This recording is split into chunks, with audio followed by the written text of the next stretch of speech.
আসসালামু আলাইকুম। চলে আসলাম আজকে নতুন একটি ভিডিও নিয়ে। আজকে আমি আপনাদের দেখাবো যে ধানের জমিতে ২১ থেকে ২৫ দিনের ভিতরে যে কীটনাশকগুলা ইউজ করতে হয়, এগুলো আপনাদের দেখাবো। অনেক সময় দেখা যায় অনেকে কীটনাশক ইউজ করে কিন্তু ওগুলা কাজ হয় না। আজকে এই জন্যই আমরা এটা দেখাবো যে অ্যাসিকার, আরেকটা হচ্ছে সিতারা। অ্যাসিকার হচ্ছে লাক ইন্টারন্যাশনাল কোম্পানি, আর এটা সিতারা হচ্ছে আপনার মিমপেক্সের।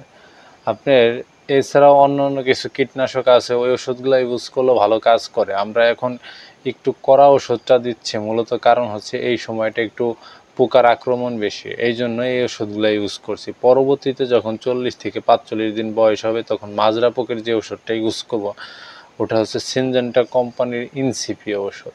কিন্তু এখন আমরা যেটা ইউজ করছি এটা মানে একটু করার দরকার। এই ওষুধটা ওই সময় আমরা ইউজ করতে পারতাম, কিন্তু ওই সময় এই ওষুধটা ইউজ করলে শরীরের সাথে ওষুধ যখন লাগে, ধান ক্ষেত যখন ভিজা থাকে তখন প্রচুর পরিমাণে চুলকায়, মানে পাগলের মতো হয়ে যাওয়ার মতো আর কি একটা ব্যাপার স্যাপার। কারণ হচ্ছে আপনার যে অ্যাসিকার যে ওষুধটা দেখতে পারলেন 100 গ্রামের যে পাউডারটা আমি ঢালছিলাম, ওইটার ভিতরে দুইটা গ্রুপ থাকে, একটা হচ্ছে কাটা 92% আর এটা হচ্ছে অ্যাসিটামিপ্রিড আর কি। এই দুইটা গ্রুপের কারণে আর কি প্রচুর পরিমাণে চুলকায়। আর সিতারা হচ্ছে সাইফার মেথিন গ্রুপ। যেহেতু মাজরা পোকের সাথে সাইফার মেথিন গ্রুপ মিশানো নিষেধ ছিল, তারপরে আমরা মিশানোর কারণ হচ্ছে যেহেতু এরা ককটেল হয়ে যাবে, কারণ এক বা একাধিকের ওষুধ যখন আপনি মিশাবেন যেটা আর কি ককটেল হিসেবে রূপান্তরিত হয়, কারণ অনেক হার্ড হয়ে যায়।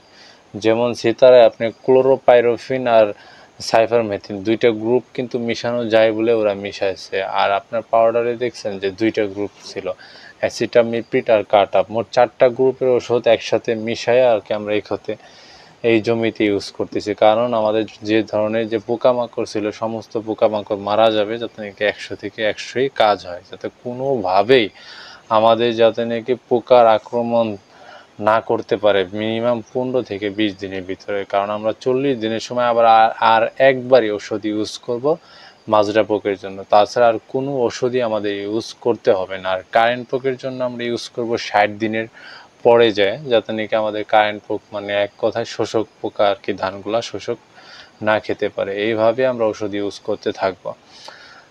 যখন আমরা আবার পরবর্তীতে যে ওষুধগুলো ইউজ করব তখন আবার আপনাদের সাথে দেখা হবে। ভালো থাকবেন সবাই। আসসালামু আলাইকুম।